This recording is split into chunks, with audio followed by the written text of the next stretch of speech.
Quería compartir con ustedes el texto que se encuentra en Hechos, capítulo 25, versículo 1 al 12.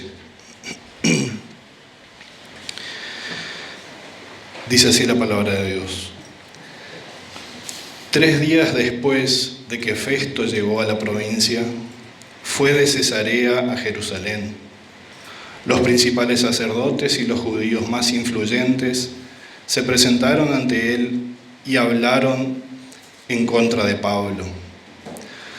Como un favor especial, le pidieron que ordenara trasladar a Pablo a Jerusalén. Y es que ellos ya habían planeado tenderle una emboscada y matarlo por el camino. Festo le dijo que Pablo estaba custodiado en Cesarea, a donde él mismo partiría en breve. Les dijo: si alguno de ustedes puede acompañarme, háganlo. Y si este hombre ha cometido algún crimen, acúsenlo allí. Festo se detuvo en Jerusalén unos 8 o 10 días y luego fue a Cesarea. Al día siguiente se sentó en el tribunal y mandó a traer a Pablo. Cuando Pablo llegó, lo rodearon los judíos que habían ido desde Jerusalén. Entonces, en su contra, presentaron muchas y graves acusaciones, pero no pudieron probar ninguna. Pablo, en su defensa, dijo: yo no he cometido ningún delito, ni contra la ley de los judíos, ni contra el templo, ni contra el emperador. Pero Festo, que quería congraciar con los judíos, le preguntó: ¿prefieres ir a Jerusalén para que seas juzgado de todo esto delante de mí? Y Pablo respondió: yo estoy ante el tribunal del emperador, y es en este tribunal donde debo ser juzgado. Como tú bien sabes, en nada he agraviado a los judíos. Y si he cometido algo que merezca la pena de muerte, no me rehúso a morir, pero si las acusaciones que se hacen no tienen sustento, nadie puede entregarme a ellos. Yo apelo al emperador.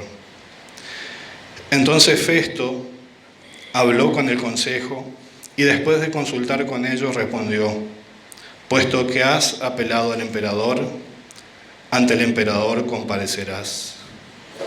Vamos a estar orando y vamos a estar comenzando, hermanos. Bendito y soberano Dios, te doy gracias en este día, Señor, por este privilegio y por esta responsabilidad que me das, Señor. Señor, me encomiendo en tus manos y que no sean mis palabras, sino tu Espíritu Santo el que esté hablando en esta mañana a cada uno de nuestros corazones, a mí primero, Señor. Abrimos nuestros corazones, Señor. Abre nuestras mentes, abre nuestro entendimiento, Señor, para lo que tú nos quieres hablar. En el nombre de Jesús. Amén. Para empezar, quería hacer un breve repaso de lo que estamos estudiando hasta ahora en el libro de los Hechos. Como ustedes saben, la metodología que nosotros utilizamos, la metodología de sermón, no es temática, sino es expositiva. Vamos estudiando la Biblia versículo a versículo y dejamos que sea ella la que nos hable, que sea la palabra de Dios la que nos hable. No buscamos versículos que respalden el tema de lo que queremos hablar, sino más bien dejamos que cada versículo de la Biblia nos hable y nos introduzca en el tema que Dios quiere hablarnos en cada tema. Comenzando el repaso, estábamos viendo que Pablo está en su tercer viaje misionero ante una crisis que se desata, una sequía y una crisis que se desata en Jerusalén. Pablo decide recolectar una ofrenda entre las iglesias de los gentiles y enviársela y llevársela personalmente a ellos a Jerusalén.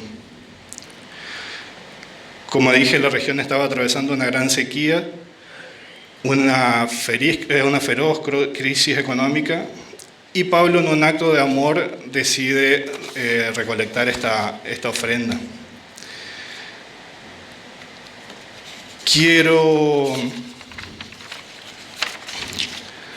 Dicho sea de paso, los judíos se oponían terminantemente a la evangelización de los gentiles, y a los judíos, a los gentiles convertidos, los veían como con desconfianza. Por lo que también esta dádiva tenía como objetivo mostrar el amor y la lealtad de hermanos que los gentiles sentían hacia los judíos. También podemos ver el esfuerzo que Pablo hacía por lograr la unidad dentro de la iglesia. Luego de varios sucesos en este viaje que ocurrieron cuando él estaba yendo a Jerusalén, voy a nombrar solo 3 de ellos por nombrar algunos. Pablo estaba volviendo a Jerusalén con la ofrenda, pero tenía un viaje mucho más corto por mar, pero se entera de que los judíos estaban tendiéndole una emboscada, o lo estaban esperando para tenderle una emboscada por barco. Entonces él decide hacer un viaje mucho más largo a pie. En otro lugar, un profeta llamado Ágabo profetiza que iban a capturar a Pablo y que lo iban a encarcelar. Y por último, como otro suceso que quiero destacar, es que hasta el ejército romano lo confundió a Pablo con un rebelde egipcio que habían estado buscando. En fin, Pablo llega a Jerusalén con esa ofrenda, es capturado por los judíos, y cuando iban a estar a punto de asesinarlo, porque lo estaban torturando, lo estaban a punto de asesinar, un oficial romano se da cuenta que Pablo, además de ser judío, era ciudadano romano. Entonces él lo protege y lo envía con una escolta de alrededor de 470 soldados.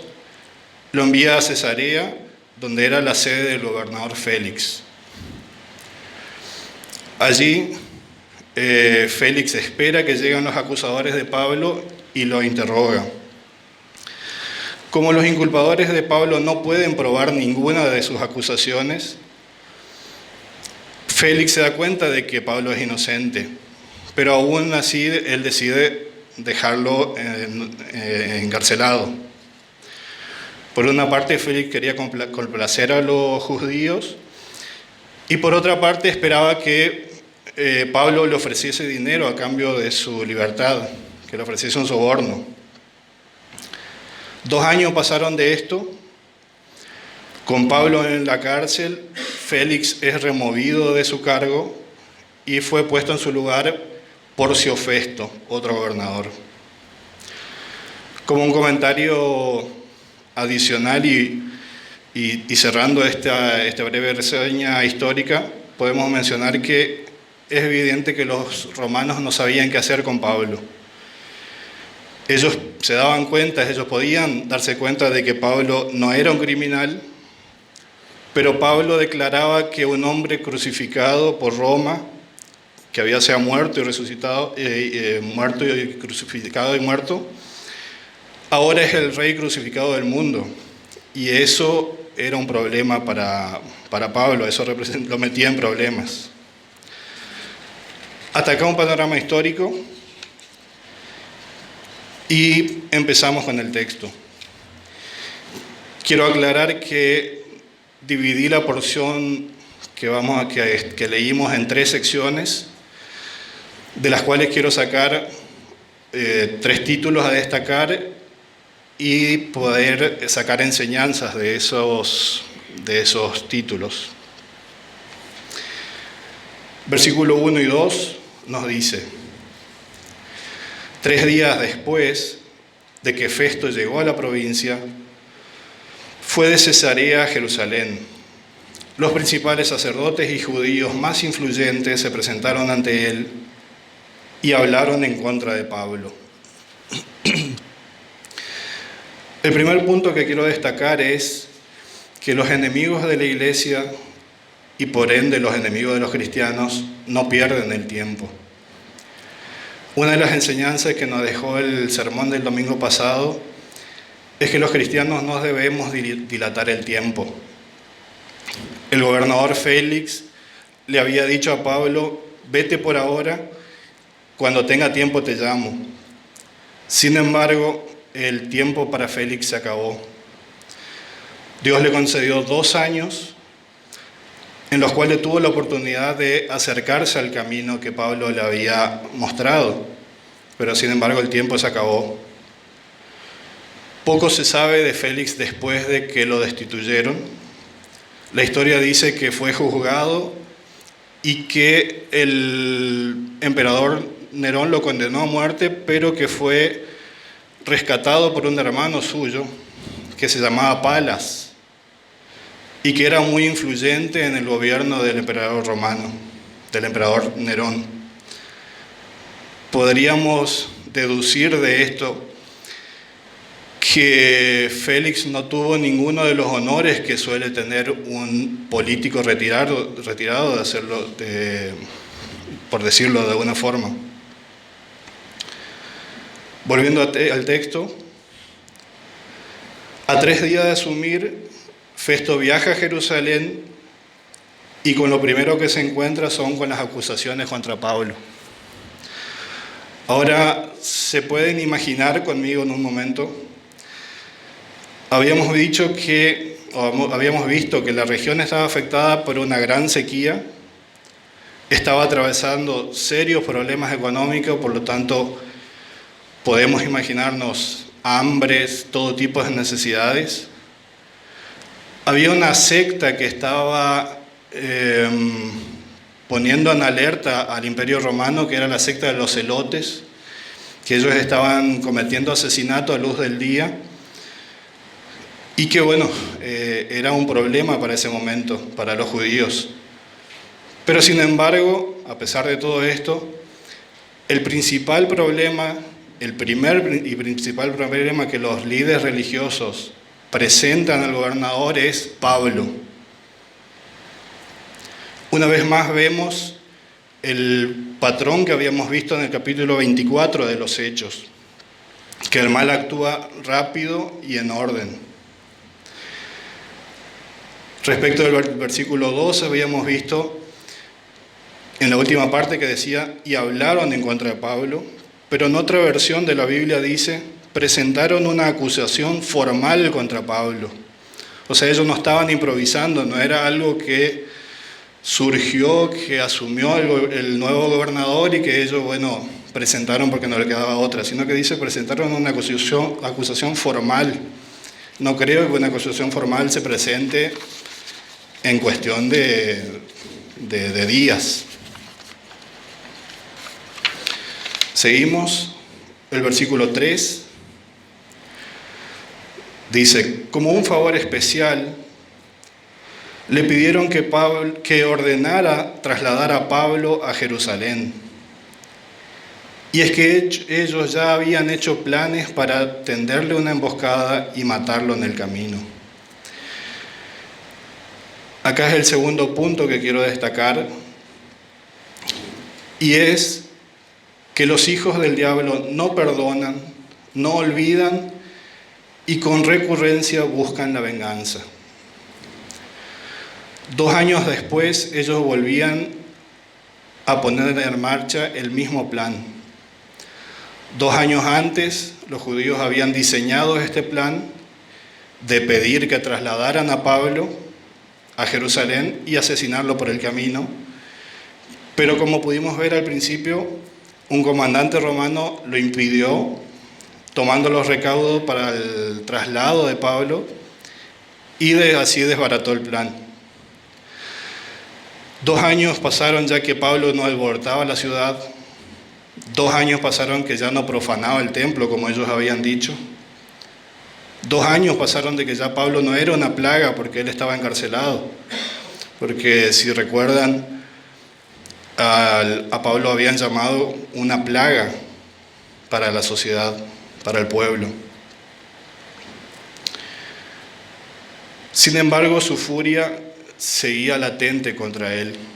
La furia de los religiosos, de los de los enemigos de Pablo seguía latente contra él.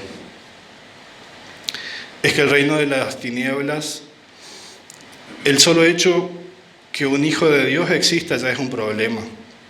Simplemente ellos no nos quieren ver existir. Es que un cristiano deja en evidencia las acciones de los que viven en tiniebla. Se podría decir que es una piedra en el zapato para ellos. Sigo con el versículo 4 al 6. Festo le dijo que Pablo estaba custodiado en Cesarea, a donde él mismo partiría en breve. Les dijo: si alguno de ustedes puede acompañarme, hágalo. Y si este hombre ha cometido algún crimen, acúsenlo allí. Festo se detuvo en Jerusalén unos 8 o 10 días y luego se fue a Cesarea. Al día siguiente se sentó en el tribunal y mandó a traer a Pablo. Del gobernador Festo no se sabe mucho sobre su gobierno.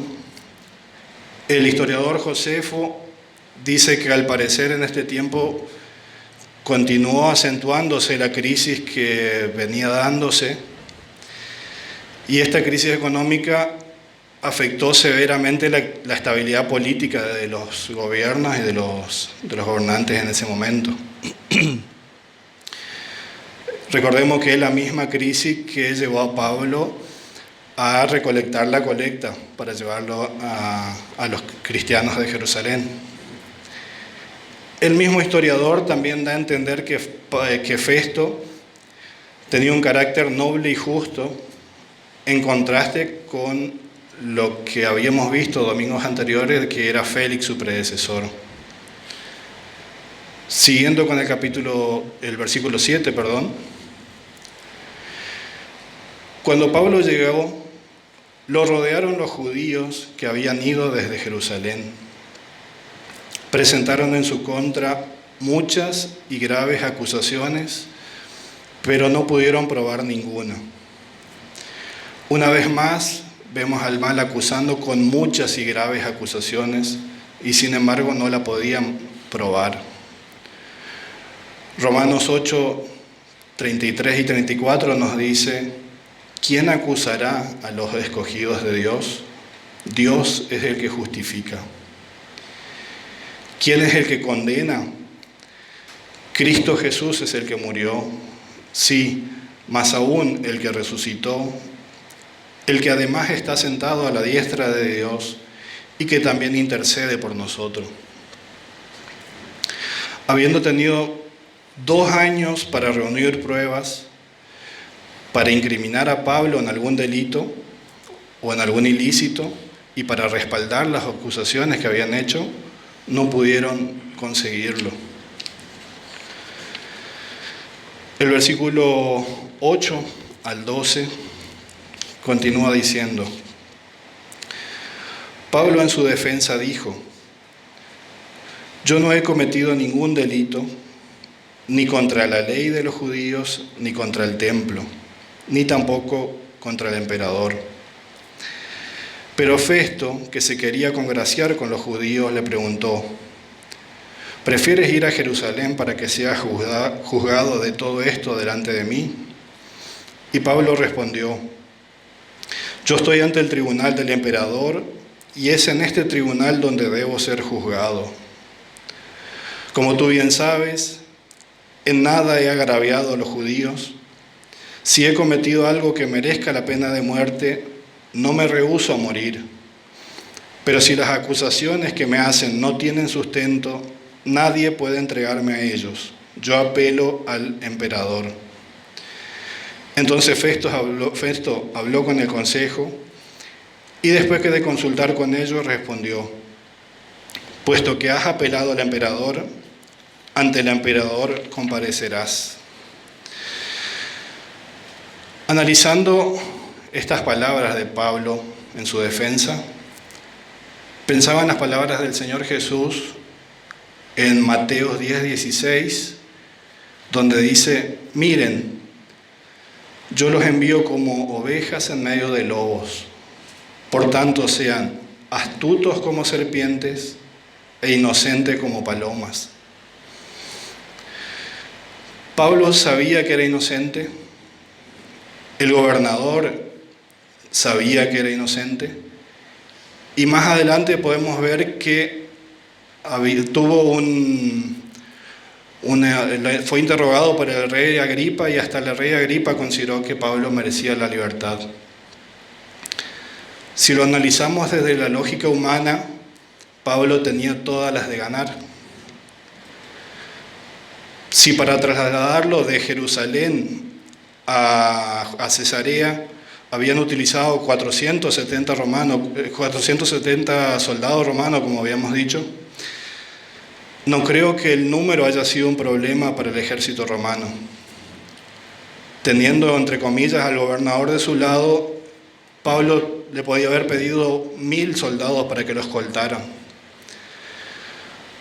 Pablo hubiese llegado a Jerusalén, hubiese sido juzgado y hubiese obtenido una gran victoria, una esplendorosa victoria sobre sus enemigos, los religiosos, esos que inescrupulosamente querían matarlo. Y es acá donde quiero insertar el tercer y último punto. Aunque en ocasiones se nos presenten atajos humanamente correctos para obtener logros o victorias, debemos clamar para poder discernir si es su voluntad, si ese atajo es el que más va a glorificar a Dios o más me va a glorificar a mí. A lo largo de toda esta sección del libro de Hechos, Lucas presenta las dificultades de Pablo y las prisiones, de modo que se asemejen a las dificultades y a las historias que Jesús pasó antes de su crucifixión. Lucas establece un punto importante en común. Cuando los cristianos siguen el camino de Jesús, sus historias, tarde o temprano, comenzarán a parecerse a la historia de Jesús. La historia de Jesús, que es hermosa, pero también tiene su precio. Podríamos llegar a pensar que todo este tiempo, 2 años en prisión, serían un contratiempo para Pablo, porque a Pablo le gustaba andar por las calles, le gustaba andar por los caminos predicando el Evangelio. Pero vemos en este libro que el Espíritu Santo obra todo para bien, ya que el encarcelamiento de Pablo le dio la posibilidad de escribir las cartas a las iglesias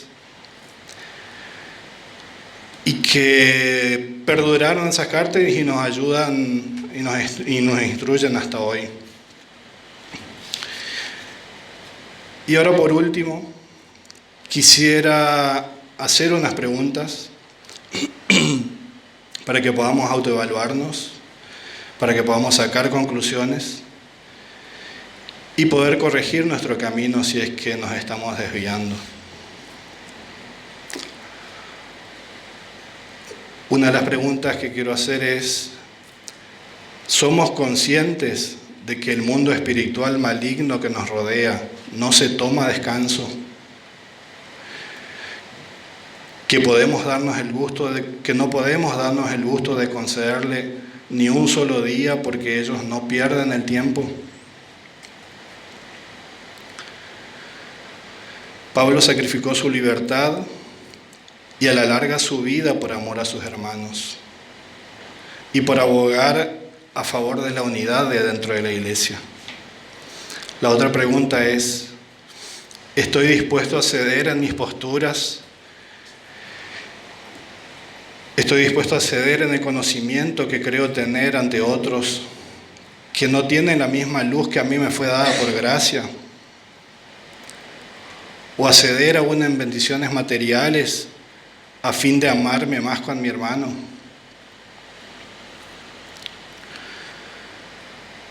Otra pregunta: ¿estoy dispuesto a perdonar viejas ofensas, viejos rencores, a fin de que el carácter de Cristo se refleje cada día más en su iglesia? ¿Cuánto deseo la gloria de Cristo verdaderamente? Ante una dificultad, corro a la Biblia para buscar promesas de liberación, para exigirle a Dios que cumpla con las promesas que Él dejó en la Biblia. ¿O busco el rostro del Señor en intimidad para que Él me muestre y me dé el discernimiento de cuál es la manera en que Dios quiere actuar en cada circunstancia?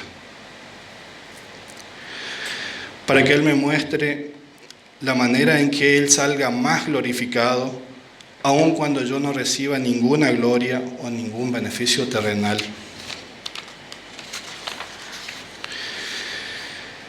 Y ahora una última reflexión o llamado a los que aún no siguen el camino que Dios trazó para salvar nuestras almas de la condenación del infierno. ¿Nunca escuchaste las noticias que Dios tiene para perdonar tus pecados y salvar tu alma? Ven a Cristo. ¿Escuchaste el Evangelio pero te parece aburrido? ¿O te parece muy duro? ¿O te parece muy severo?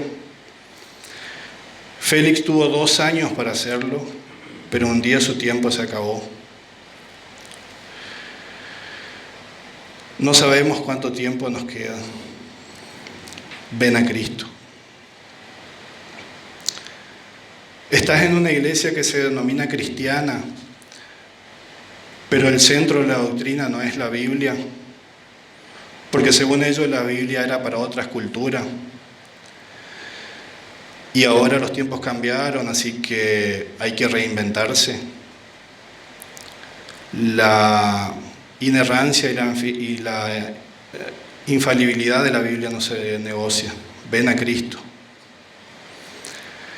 Estás en una iglesia que te enseña que conocer la Biblia, estudiar la Biblia te hace frío, y que en lugar de eso hay que dejarse guiar por pastores, apóstoles o profetas, entre comillas, llenos del Espíritu, y que por eso se creen con la autoridad para modificar los mandamientos eternos establecidos por la Biblia.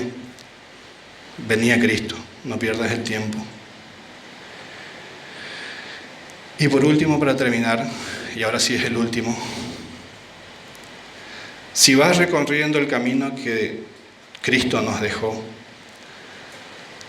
si estás perseverando sabiendo que existen 2 reinos y que el reino del enemigo ataca rápido, que ataca sin escrúpulos y en orden, estamos tomando los recaudos, las armas que nos dejó nuestro rey en su palabra para resistir los ataques del enemigo. Quería compartir con ustedes Efesios, capítulo 6, versículo 13 al 18, en una versión actual que me pareció muy clara. Dice Efesios capítulo 6, versículo 13 al 18. Por esta razón, vístanse con toda la armadura de Dios. Así soportarán con firmeza cuando llegue el día del ataque de Satanás. Y después de haber luchado mucho, todavía podrán resistir. Entonces, manténganse firmes, pónganse el cinturón de la verdad y protéjanse con la coraza de la justicia. Prepárense poniéndose el calzado de anunciar las buenas noticias de la paz.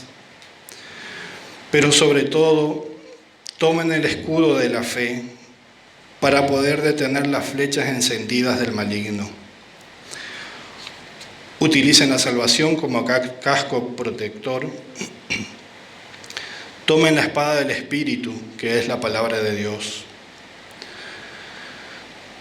Oren y pidan siempre con la ayuda del Espíritu.